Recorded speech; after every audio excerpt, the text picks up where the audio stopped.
시청자 여러분 안녕하십니까. 11월 18일 JTBC 아침엔을 시작합니다. 먼저 오늘 아침 주요 뉴스입니다. 초겨울 추위가 찾아왔습니다. 서울 아침 기온이 올가을 들어 처음으로 영하로 떨어졌습니다. 부산과 일부 산간 지역에도 한파특보가 내려졌습니다. 철도 노동조합이 오늘부터 태업에 들어갔습니다. 서울 지하철 1호선과 일반 열차, 고속열차가 지연될 가능성이 있습니다. 새벽엔 교통사고도 잇따랐는데 경부고속도로 청주휴게소 근처에서 4중 추돌사고가 나 운전자 4명이 다쳤습니다. 북한이 약 3주 만에 또 오물풍선을 띄웠습니다. 김여정 노동당 부부장이 대북전단 살포를 주장하며 쓰레기들은 대가를 치르게 될 거란 담화를 공개한 후입니다. 바이든 미국 대통령이 우크라이나가 미국 지원을 받은 장거리 미사일을 사용할 수 있도록 승인한 걸로 전해졌습니다. 북한에 더는 파병해서는 안 된다는 메시지를 전하려는 목적으로 보입니다. 갑작스럽게 초겨울 추위가 찾아왔습니다. 밤사이 기온이 10도 가까이 내려가면서 서울 기온은 올가을 처음으로 영하권까지 떨어졌습니다. 찬바람도 강하게 불어서 부산과 일부 산간 지역엔 한파특보도 내려졌습니다. 출근길 따뜻한 외투 챙기셔야겠습니다. 오늘 첫 소식 이재승 기자입니다. 오늘 아침 서울의 기온은 영하 0.5도, 강원도 철원은 영하 4.6도까지 곤두박질 쳤습니다. 어제보다 5도에서 많게는 15도가량 기온이 내려갔습니다. 전북 내륙에는 한파경보가, 부산과 강원, 충북에는 한파주의보도 내려졌습니다. 체감 기온은 더 내려갈 것으로 보입니다. 기온이 큰 폭으로 떨어지고 바람도 강하게 불어 쌀쌀하겠습니다. 특히 월요일에는 아침 최저 기온이 0도 내외까지 내려가겠으니 건강관리에 유의하시기 바랍니다. 갑작스레 기온이 떨어진 건 북서쪽에서 찬 공기를 동반한 대륙 고기압이 확장하면서 강한 한기가 본격 남아있기 때문입니다. 최근 이상 고온으로 늦게 물들었던 단풍도 어제부터 분 찬바람에 한꺼번에 떨어졌습니다.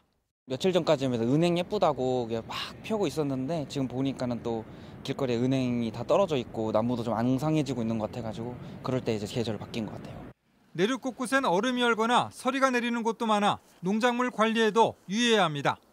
강풍특보가 내려진 서해안과 제주도를 중심으로 강한 바람이 불겠고 특히 제주 산간 지역은 순간 풍속 초속 25m 이상의 태풍급 돌풍도 예상됩니다. 이번 추위는 내일 아침 절정을 보이겠고 주 후반 평년 기온을 회복하며 누그러질 것으로 보입니다. JTBC 이재승입니다. 밤사이 경부고속도로에서 4중 추돌 사고가 났습니다. 대형 화물차들이 잇따라 들이받으면서 운전자 4명이 다쳤습니다. 오늘 아침 출근길 일부 열차 운행이 지연되고 있습니다. 철도노조가 오늘 아침 첫 차부터 준법 투쟁을 시작해 지하철 1호선과 일부 열차들이 영향을 받겠습니다. 사건 사고 김한수 기자입니다. 캄캄한 새벽 고속도로에서 시커먼 연기가 피어오릅니다. 화물차가 넘어지면서 1, 2차선을 가로막았고 SUV 차량 앞부분은 심하게 찌그러졌습니다. 오늘 오전 2시 45분쯤 경부고속도로 청주휴게소 부근에서 4중 추돌 사고가 났습니다. 이 사고로 운전자 4명이 크고 작은 부상을 당해 병원에서 치료를 받고 있습니다. 사고로 4시간 넘게 고속도로 운행이 일부 통제됐습니다. 경찰은 화물차가 옆으로 넘어지면서 사고가 시작된 것으로 보고 정확한 사고 경위를 조사 중입니다. 어젯밤 11시 50분에는 세종시 영기면의 3층 건물 2층에서 불이 났습니다. 이 불로 2층에 있던 60대 남녀가 숨졌습니다. 불은 40여 분 만에 꺼졌는데 소방당국은 펑소리가 나면서 불이 시작됐다는 목격자 말을 바탕으로 화재 원인을 조사 중입니다. 어제 오후 2시 반쯤 서울시 동작구의 4층짜리 빌라에서 불이 났습니다. 인명피해는 없었지만 놀란 주민 10여 명이 급히 대피했습니다. 지하 1층에서 시작된 불은 신고를 받고 출동한 소방에 의해 15분 만에 꺼졌습니다. 소방당국은 정확한 화재 원인을 조사 중입니다. 철도노조가 오늘 새벽 첫 차부터 준법 투쟁에 들어갔습니다. 출근길 서울 지하철 1호선은 물론 일반 열차와 고속열차도 일부 지연 운행 가능성이 있습니다. 철도노조는 4조 2교대 전환, 인력 충원, 기본급 인상 등을 요구하며 오는 21일 총파업 예고 기자회견을 열 계획입니다. 또 다음 달 초 무기한 총파업에 돌입한다고 밝혔습니다. JTBC 김한수입니다. 북한이 3주 만에 또 오물풍선으로 보이는 물체를 띄웠습니다. 어제 김여정 노동당 부부장이 대북전단이 날아왔다며 대가를 치르게 될 거라고 말한 직후입니다. 이런 가운데 북한의 위치정보 시스템 GPS 전파 교란도 열흘째 계속되고 있습니다. 조민준 기자입니다. 뜯겨진 비닐봉투 아래 대북 전단으로 추정되는 종이 뭉치가 흩어져 있습니다. 또 다른 봉투엔 국내에서 생산되는 과자류와 각종 구급약이 담겨 있습니다. 북한이 대북 전단이라고 주장하며 공개한 사진들입니다. 북한은 즉시 반발했습니다. 김여정 노동당 부부장은 담화를 통해 인내심에도 한계가 있는 법이라며 쓰레기들은 대가를 치를 것이라고 위협했습니다. 대가가 무엇인지 확실하지 않았지만 북한은 또 오물풍선으로 추정되는 물체를 띄웠습니다. 지난달 24일 이후 약 3주 만입니다. 합동참모본부는 풍향을 고려할 때 풍선이 경기도 수도권 지역으로 이동할 가능성이 있다고 밝혔습니다. 이번 오물풍선이 국내에서 발견됐다는 신고는 아직 없지만 발견 즉시 신고해 줄 것을 정부는 당부했습니다. 이런 가운데 북한은 강원 북부에서 위치정보 시스템 GPS 전파 교란을 시도했습니다. 열흘째입니다. 그동안 서북 도서 지역에서만 교란 시도가 있었는데 지난 14일부터는 경기와 강원 북부까지 확대한 겁니다. 합참 측은 우리 군의 무인기 출현에 대비한 자체 훈련 목적으로 판단된다며 북한 움직임을 예의주시하고 있다고 설명했습니다. JTBC 조민주입니다. 명태균 씨가 지난 지방선거 당시 한 예비 후보를 윤석열 대통령 부부가 살던 아크로비스타에 데려갔던 걸로 알려졌습니다. 김 여사에게 소개하기 위해 데려간 건데 김 여사가 도이치모터스 주가 조작 사건의 대책회의를 하느라 만나지 못했다. 이렇게 말하고 다녔다고 합니다. 외부로는 알려지지 않았지만 당시는 검찰이 김 여사에게 주가 조작 관련 서면 질의서를 보낸 때였습니다. 신진 기자입니다. 지난 2021년 12월 명태균 씨는 운전기사 김모 씨가 모는 차량을 타고 경북 고령으로 이동합니다. 거기서 지방선거 예비후보 배모 씨를 태운 뒤 함께 서울 아크로비스타로 갔습니다. 이 배 씨는 대선 기간 미래한국연구소 여론조사 비용을 댄 인물입니다. 그걸 제가 확인을 하다 보니까 9번, 4번 해서 총 13번. 명 씨의 주변 인물들과 운전기사 김 씨는 이런 상황을 검찰에 자세히 진술했습니다. 김모 국장이 운전을 하고 고령까지 가서 차를 바깥 타고 서울까지 가가지고 그 아크로비스타가 있는 그 안 건물에 있는 코바나 콘텐츠까지 데리고 갔습니다. 하지만 이날 김 여사를 만나지 못했다고 했습니다. 내부에 어떤 상황이었냐면은 김건희 사모님이 도이치모터스 사건 그 서면 조사 대책회의 한다고 만날 입장이 아니었으니까. 그런 뒤 할 수 없이 김종인 위원장 사무실을 찾아가 인사하고 돌아왔다고 진술했습니다. 실제로 이 시기 도이치모터스 주가 조작 의혹을 수사하던 서울중앙지검은 김 여사에게 서면 질의서를 보냈습니다. 다만 이런 사실은 외부로 알려지지 않았습니다. 국민의힘 한 의원은 서면 조사를 받는다는 것만으로 대선에 어떤 영향을 줄지 알 수 없어서 굳이 알리지 않은 걸로 안다고 말했습니다. 하지만 김 여사와 관련한 이런 민감한 내용도 명 씨는 쉽게 알 수 있었습니다.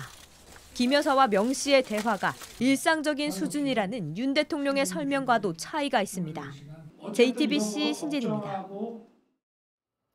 바이든 미국 대통령이 우크라이나가 미국에서 지원받은 장거리 미사일로 러시아를 공격할 수 있도록 승인한 걸로 전해졌습니다. 러시아군과 북한군을 상대로 사용될 가능성이 높은데 즉시 종전을 주장하는 트럼프 당선인이 곧 취임하는 상황에서 우크라이나가 장거리 미사일을 신중히 사용할 거라는 전망도 나옵니다. 워싱턴에서 정강현 특파원입니다.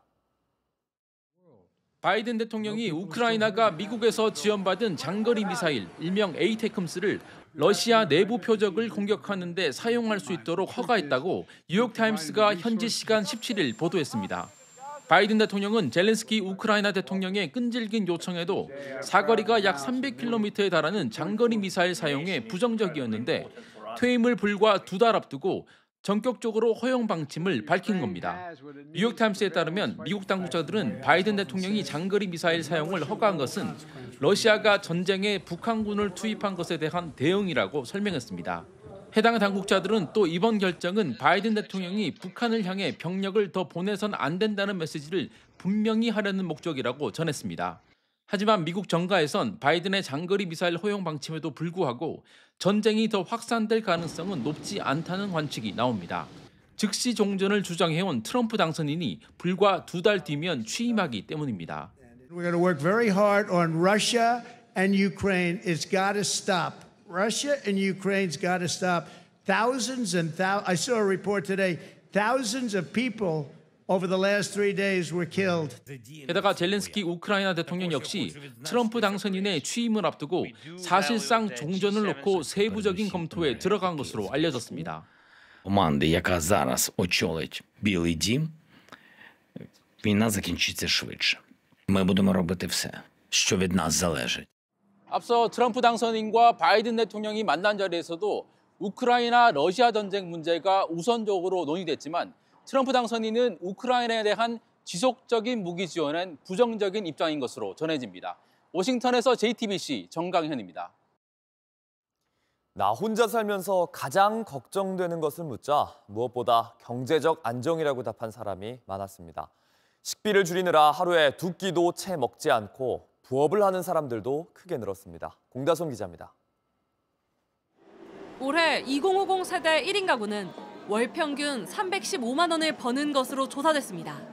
주거비와 식비 등 생활비로 쓰는 돈은 128만 원으로 전체 수입의 40%가 넘습니다. 고물가에 월세와 식료품, 외식 물가가 오르며 2년 전보다 2.1%포인트 늘었습니다. 한 달에 한 그래도 50만 원 이상을 식비로 쓰는 것 같아요. 야채값 같은 게 되게 많이 올랐다는 생각이 들고 물가 같은 것도 많이 올라서 금리도 올라 대출 상환액이 늘자 1인 가구의 여윳돈은 2년 새 4%포인트 가까이 쪼그라들었습니다. 결국 줄일 건 식비밖에 없습니다. 챙겨 먹는 식사는 하루 평균 1.8kg, 채 2끼가 안 되는 것으로 나타났습니다. 실제 가장 큰 걱정은 외로움과 건강을 제치고 경제적 안정이 1위로 올라왔습니다. 때문에 부업을 하는 1인 가구는 늘고 있습니다. 1인 가구의 절반 이상이 비상금을 모으기 위해 부업을 하는 것으로 조사됐습니다. 2년 새 10%포인트 넘게 늘었습니다.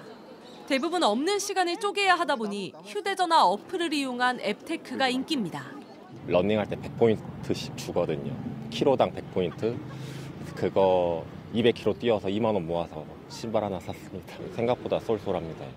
전문가들은 개인이 해결할 수 없는 1인 가구의 구조적 문제를 풀기 위해선 주거 안정과 금융 등 정책 지원이 필요하다고 조언합니다. JTBC 공다솜입니다. 온라인에서 화제가 된 뉴스, 화제가 될 뉴스를 골라 전해드립니다. 아침엔 소셜픽입니다. 동덕여대에 이어 서울여대에서도 학생들이 시위에 나섰습니다. 학생들은 성추행 의혹을 받는 교수에 대해 추가 징계를 요청했습니다. 서울여대 캠퍼스 곳곳에 붉은 레커가 칠해졌습니다. 벽과 바닥엔 성범죄자 교수 아웃, 서울여대는 학생을 보호하라 이런 문구들이 쓰였습니다. 지난해 도거동문학과 A 교수가 학생들을 상대로 성범죄를 저질렀다는 의혹이 불거진 뒤 학교는 3개월의 감봉 징계를 내렸습니다. 학교의 대처를 지적한 대자보를 쓴 학생들을 A 교수가 경찰에 고소하자 시위에는 불이 붙었습니다. 서울여대 총학생회 비상대책위원회는 가해 교수를 학우로부터 분리하지 않은 태도가 징계라고 할 수 있느냐며 학교의 대책 마련을 촉구했습니다. 학교 측은 사안의 심각성에 공감한다면서도 학내의 공공시설물을 훼손한 것에 대해 손해배상을 청구하겠다고 밝혔습니다. 비슷한 방식의 시위가 있던 동덕여대에서도 학교 측이 최대 54억 원에 달하는 피해 금액을 공개하고 법적으로 소송하는 방침을 논의하지는 않겠다면서도 총학에 청구서를 보내 논란이 됐습니다. 동덕여대 총학생회는 돈으로 학생들을 겁박하고 있다며 비판에 나섰고 학교는 관련 게시물을 내린 상태입니다. 옛 소비에트 연방이었던 조지아에서 부정선거 논란이 이어지고 있습니다. 선거관리위원장은 회의 도중에 공격을 당했습니다. 현재 시각 16일 중앙선거관리위원회 회의에서 선거 결과를 들은 야당 인사가 불만을 터뜨립니다. 자리에서 뭔가를 들고 다가가더니 검은 페인트를 뿌렸습니다. 회의장은 엉망이 됐고 이 주변은 검은 페인트로 뒤덮였습니다. 이 회의 10월 26일 치러진 조지아의 총선 결과를 확정하기 위한 자리였습니다. 친러시아 성향의 정당 조지아의 꿈이 150석 가운데 89석을 차지했는데요. 야당 3곳은 선거 결과가 통계적으로 불가능하다며 시위를 예고한 바 있습니다. 선거가 조작됐다는 시민들이 거리로 나오기도 했습니다. Which was totally unfair. It was fake. So I need to defend my freedom and my future, my European directions.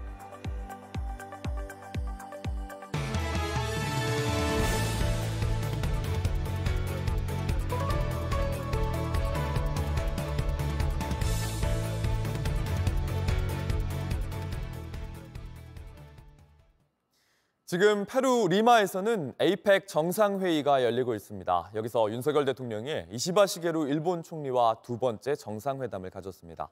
양국 정상은 북한군의 러시아 파병 등의 우려를 표했고 내년 한일 국교 정상화 60주년을 앞두고 양국 관계를 한 단계 더 발전시켜 나가기로 뜻을 모았습니다. 페루 리마에서 김태형 기자입니다.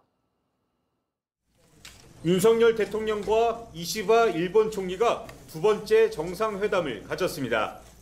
양국 정상은 북한군의 러시아 파병 등 북러 군사 협력에 대해 강한 우려를 표시했습니다.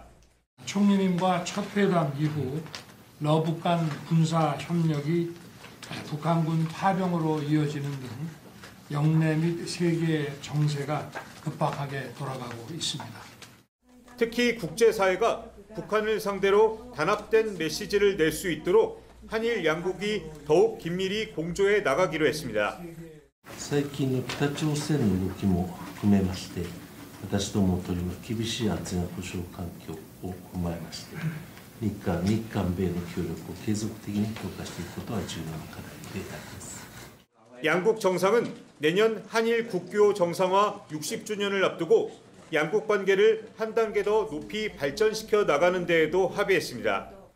대통령실은 두 정상은 안보와 경제 등 핵심 분야를 포함한 다방면에서 양국 간 협력이 더욱 진전되길 기대한다고 했다고 밝혔습니다. 또 이를 위해 형식에 구애받지 않는 셔틀 외교도 계속해서 이어가기로 했습니다. 윤 대통령은 이어진 한페루 정상회담에서 해군 함정의 공동 개발 등 방산 협력과 핵심 광물 공급망 확보를 위해 광업 분야에 대한 투자와 교역을 확대하는 등의 내용이 담긴 공동 선언문을 채택했습니다. 우리 기업이 페루 조선소에서 건조하는 함정에 부착할 명판에 함께 서명했습니다. 이 명판은 앞으로 더욱 깊어질 양국 간 방산협력 파트너십의 증표가 될 것입니다. 에이펙 정상회의를 계기로 한중 정상회담과 한미일 정상회의 등 여러 정상들과 만난 윤 대통령은 G20 정상회의가 열리는 브라질 리우로 이동합니다. 페루 리마에서 JTBC 김태영입니다. 엔저 바람을 타고 올해 한국과 일본을 오간 승객이 역대 최다인 2천만 명을 넘었습니다. 일본에서 한국을 찾은 관광객도 크게 늘었습니다. 정원석 특파원입니다. 일본은 한국인 여행객에게 가장 인기 있는 관광지입니다. 일본이 뭔가 저희 나라랑 또 가깝고 또 가성비도 있고 해서 그리고 또 휴양지고 또 맛있는 음식도 많아서 그래서 일본으로 선택하게 되었습니다. 동남아나 이제 뭐 하와이나 이런 데는 비행 시간이 좀 오래 걸려서 아기가 이제 25개월 정도 됐는데 딱 일본 정도 같이 돌아다니기 좋은 것 같아서 날씨도 또 한국이랑 크게 차이 안 나고. 올해 9월까지 일본을 찾은 해외 관광객은 2,688만 명. 이 중 한국인은 647만 명에 달합니다. 지난해보다 30% 이상 늘면서 중국과 대만을 제쳤습니다. 한때 800원대까지 떨어졌던 엔저 현상이 원인으로 꼽힙니다. 다만 같은 기간 일본에서 한국을 찾은 관광객도 크게 늘었습니다. 230만 9천여 명으로 중국에 이어 2위입니다. 전년 대비 45% 넘게 늘었습니다. 코로나가 풀리면서 해외여행이 꾸준히 늘어나는 추세입니다. 이런 영향으로 한국과 일본 관광객 수는 9월 기준으로 877만 명이 넘습니다. 여기에 출발과 도착 기준으로 항공편을 이용해 한국과 일본을 오간 전체 승객 수는 지난달 기준 2천만 명이 넘습니다. 지난해보다 30% 넘게 늘어난 건데 매달 200만 명이 탔다는 점을 감안하면 올해는 역대 가장 많았던 2018년을 가볍게 넘어설 전망입니다. 일본 항공 노선 수도 지난해에는 8만 7,230편에서 올해에는 11만 2,528편으로 29%나 늘었습니다. 도쿄에서 JTBC 정원석입니다. 프로야구 FA 시장이 2주 전에 열렸습니다. 시작과 동시에 대형 계약들이 잇따라 이어졌는데 이후 일주일째 소식이 잠잠해지면서 갑자기 열기가 식어버렸습니다. LG의 최원태를 비롯해 남은 자유계약 선수는 12명. 이제 어느 팀을 향할지 야구 팬들의 촉각이 곤두서고 있습니다. 오늘의 야구입니다. 지난 6일 프로야구 FA 시장이 열렸습니다. 6일 동안 8명의 선수가 계약을 진행했는데요. 총 412억 원 규모로 예상을 뛰어넘는 열기를 보여줬습니다. 개장 첫날 투수 우규민과 홈런 타자 최정이 소속팀 잔류로 포문을 열었습니다. 한화가 내야수 심우준과 투수 엄상백을 잇따라 영입해 시장은 더 뜨겁게 달아올랐는데요. 팀 내 핵심 선수 2명을 잃은 KT는 다음 날 베테랑 내야수 허경민을 영입합니다. 롯데는 내부 FA였던 마무리 투수 김원중과 불펜 투수 구승민을 잡으며 전력 유출 최소화에 성공했습니다. 그리고 지난 11일 LG가 4년 52억 원 조건으로 투수 장현식의 영입을 발표했는데요. 불펜 투수임에도 50억 원을 넘겼고 옵션 없이 계약 총액을 보장하는 조건으로 모두를 놀라게 했습니다. 그런데 이렇게 달아오르던 FA 시장이 이후 갑자기 조용해졌습니다. 장현식의 계약 소식 이후 일주일째 새로운 계약 소식이 안 들립니다. 경쟁이 치열할 걸로 예상됐던 선발 투수 최원태는 아직 행선지가 결정되지 않았는데요. 누구나 탐내는 선발 자원이지만 지난 시즌 부상과 부진으로 9승 7패에 머물렀고 포스트 시즌에서도 부진을 거듭하며 큰 경기에 약한 모습을 보여줬죠. 거기에 FA A등급인 최원태를 영입한 팀은 핵심 선수를 내놔야 할 수 있어 시장 반응이 미지근한 이유로 분석되기도 합니다. 현재 남은 FA 선수는 12명. 이 선수들이 따뜻한 연말을 맞이할 수 있을지 궁금해집니다. 오늘의 야구였습니다. 날씨입니다. 오늘은 찬바람이 강하게 불면서 올가을 들어 가장 춥습니다. 강원 산간과 충청 이남 지방에는 한파특보도 발효 중입니다. 내일 아침엔 더 춥겠는데요. 주 후반에 평년 기온을 회복하며 누그러질 걸로 보입니다. JTBC 아침엔을 마칩니다. 내일도 7시 반에 아침을 열겠습니다. 시청해주셔서 감사합니다.